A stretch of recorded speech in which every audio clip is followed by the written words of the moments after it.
پانچویں حدیث صحیح بخاری کی انٹرنیشنل نمبر کے مطابق 1403 نمبر حدیث ہے، سورہ آل عمران کی آیت نمبر 180 کے کانٹیکسٹ میں، کہ آپ صلی اللہ علیہ وسلم نے ارشاد فرمایا، اللہ تعالیٰ نے جس شخص کو مال عطا فرمایا اور اس نے اس کی زکوٰۃ ادا نہ کی، اب یہ ذرا سن لیں، تو قیامت کے دن اس مال کو گنجے سانپ کی شکل میں بنا دیا جائے گا، اس کی آنکھوں پر 2 سیاہ نقطے ہوں گے، اور اس گنجے سانپ کو اس شخص کے گلے کا ہار بنا دیا جائے گا، اور پھر وہ سانپ اسے جبڑوں سے پکڑ لے گا، والعیاذ باللہ تعالی، اور کہے گا میں تیرا مال ہوں، میں تیرا خزانہ ہوں۔ پھر آپ صلی اللہ علیہ وسلم کے آگے الفاظ ہیں، مسند امام احمد میں آگے بھی حدیث چلتی ہے کہ وہ پھر اس شخص کو نگل لے گا، حتیٰ کہ اس کی انگلیاں تک بھی وہ نگل جائے گا، والعیاذ باللہ تعالی۔ پھر آپ صلی اللہ علیہ وسلم نے اس حدیث کے ثبوت میں قرآن کی آیت بھی تلاوت کی، بخاری اور مسلم کے الفاظ ہیں، صحیح بخاری کے 1403 سورہ آل عمران آیت نمبر 180،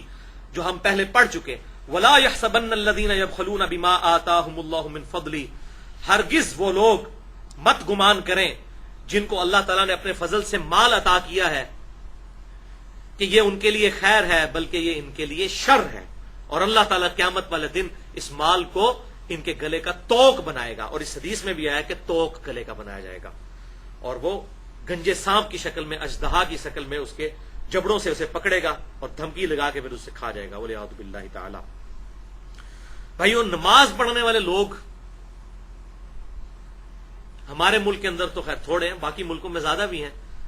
10 سے 15% نہیں ہے انڈیا پاکستان میں لوگ، 100 میں سے 10 سے 15، اور یہ بھی بڑا کھلا ڈلا اندازہ لگایا ہے، لیکن ان 10 سے 15% لوگوں میں سے جو نمازی ہیں، شاید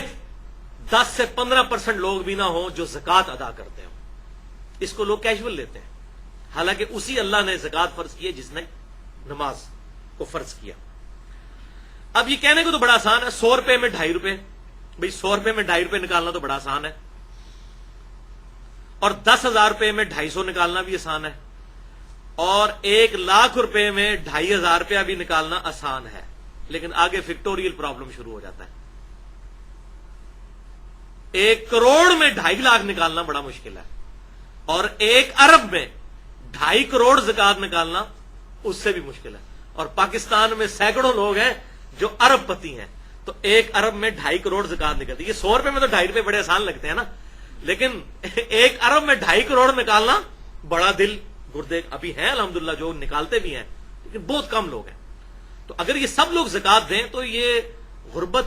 کا نظام جو ہے اللہ تعالیٰ نے بیلنس ہی زکوٰۃ کی وجہ سے کیا ہے۔ اللہ اکبر۔ لیکن اس میں ایک خوشخبری بھی ہے، اب یہ 14 اگست کا موقع ہے، آج 16 اگست ہے 2014، کہ آپ کو پتا ہے کہ یہ انٹرنیشنل سروے کے مطابق ایگریڈ اپون رپورٹ ہے کہ دنیا میں سب سے زیادہ چیریٹی میں جو ملک دیتا ہے وہ پاکستان ہے، الحمدللہ۔ اللہ کی راہ میں خرچ کرنا چیریٹی میں، چاہے وہ صدقہ اور خیرات کی شکل میں ہو، چاہے وہ زکوٰۃ کی شکل میں ہو، پوری دنیا میں پاکستان پہلے نمبر پہ۔ اور میں یہ اکثر سوچتا ہوں کہ پاکستان جیسا ملک کہاں ہوگا جہاں لیبر اتنی سستی ہے کہ آپ کو 500 روپے سے لے کر 1,000 روپے تک، یعنی صرف $10 پر منتھ کے ریٹ کے اوپر، $10 پر منتھ بنتا ہے نا 1,000 روپیہ پاکستانی، پر منتھ پہ کام کرنے والی عورت مل جاتی ہے گھر میں جو آپ کی صفائی کر دے گی، $10 پر منتھ۔ اور باہر ملکوں میں $10 پر گھنٹہ چارج ہوتا ہے، اور اس طرح کے کاموں میں تو بہت مہنگا، $10 پر منتھ پہ اتنی غریب چیپ لیبر اویلیبل ہے جس ملک میں۔ تو اب مجھے بتائیں، یہ جو عورتیں بیچاری گھروں میں کام کرتی ہیں 1,000 روپیہ 2,000 روپیہ لے کے، ایک دن میں 3 یا 4 گھروں میں کام کر لیں گی، ان کا گزارا کیسے ہوتا ہے؟ وہ اسی چیریٹی کی وجہ سے ہوتا ہے کہ جن گھروں میں وہ کام کرتی ہیں، جب ان پہ کوئی مصیبت آتی ہے، مشکل آتی ہے، جب وہ صدقہ خیرات کرتے ہیں تو وہ اپنے ان کام کرنے والوں کو دیتے ہیں، ان کے بچوں کی فیسیں جمع کرواتے ہیں، اور الحمدللہ اس طریقے سے سلسلہ چل رہا ہے۔ یہ چیریٹی کی ہی برکت ہے، صدقہ اور خیرات کی برکت ہے، اور یہ مسلمان کا الحمدللہ وہ کنوکشن اللہ تعالیٰ کے بارے میں جو یقین ہے اس کی وجہ سے یہ سارے معاملات ہیں جو الحمدللہ اس حوالے سے چل رہے ہیں۔ تو اتنی مایوس کن باتوں میں یہ ایک خوشخبری کی خبر بھی ہے پاکستانیوں کے لیے، الحمدللہ۔ تھرڈ لاسٹ حدیث، چھٹی حدیث صحیح مسلم کی ہے اور بخاری میں بھی موجود ہے۔ صحیح مسلم میں ڈیٹیل ہے 2290 نمبر حدیث، بخاری میں 1402 اور 1460 نمبر، اور یہ جو ہم نے آیت مبارکہ آلریڈی سورۃ التوبہ کی پڑھی کہ جو سونا اور چاندی ہے یہ گرم کر کے پیٹھوں کو اور پیشانیوں کو داغ جائے گا، اسی کانٹیکسٹ میں یہ حدیث ہے۔ نمبر میں دے چکا بخاری اور مسلم کا کہ آپ صلی اللہ علیہ وسلم نے ارشاد فرمایا، جو شخص سونا اور چاندی کا مالک ہو اور اس کی زکوٰۃ ادا نہ کرے، اب اس میں یہ بھی آ گیا حضور صلی اللہ علیہ وسلم کی طرف سے بھی کہ اگر وہ زکوٰۃ ادا نہیں کرتا پھر اس کے لیے یہ وعید ہے۔ جو سونا اور چاندی کا مالک ہو اور اس کی زکوٰۃ ادا نہ کرے تو پھر اس کا مال آگ کی تختیوں کی شکل میں بنایا جائے گا اور اسے جہنم کی آگ پر تپایا جائے گا، اور اس کے ذریعے اس کی پیشانی، اس کے پہلوؤں اور اس کی پیٹھوں کو داغا جائے گا، اور جب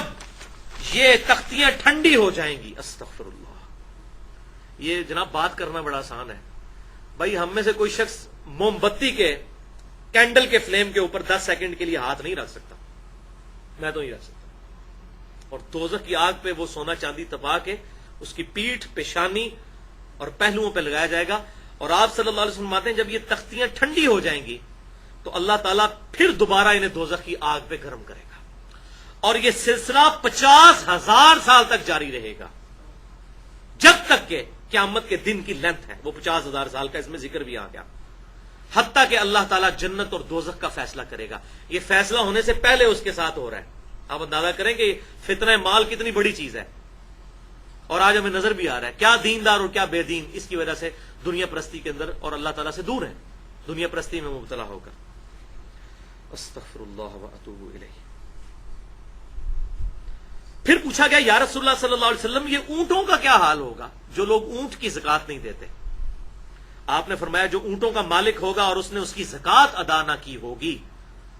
تو اسے قیامت والے دن چٹیل میدان میں اوندا منہ کر کے لٹا دیا جائے گا، اور اس کے وہ سارے اونٹ حاضر کیے جائیں گے،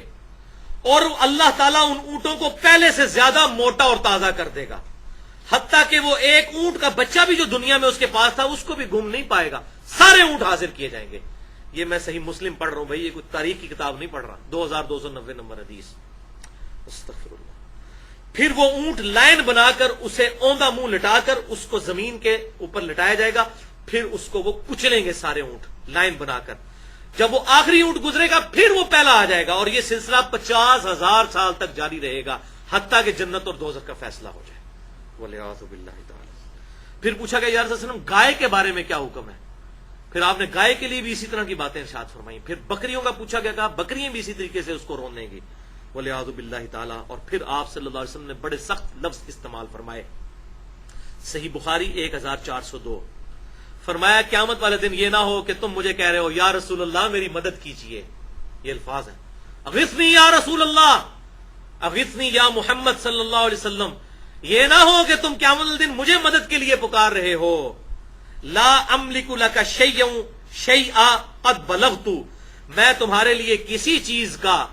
مالک نہیں ہوں گا قیامت والے دن، بے شک میں نے اللہ کا پیغام تم تک پہنچا دیا ہے، اب تم خود بھگتو گے، میں نے تمہیں دنیا میں ہی بتا دیا تھا زکوٰۃ نہیں دو گے تو یہ معاملہ ہوگا،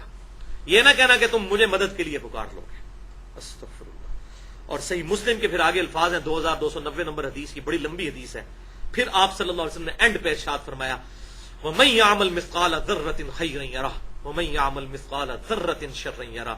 جس نے ذرے کے برابر بھی کوئی نیکی کی ہوئی تو قیامت والے دن سامنے پا لے گا، اور اگر ذرے کے برابر کوئی گناہ کیا ہوا تو قیامت والے دن وہ دیکھ لے گا، کسی چیز کو گم نہیں پائے گا۔ استغفر اللہ واتوب الیہ من کل ذنب واتوب الیہ، اللہم اجرنی من النار، اللہم اجرنی من النار، اللہم اجرنی من النار، ربنا اصرف عنا عذاب جہنم ان عذابها کان غراما۔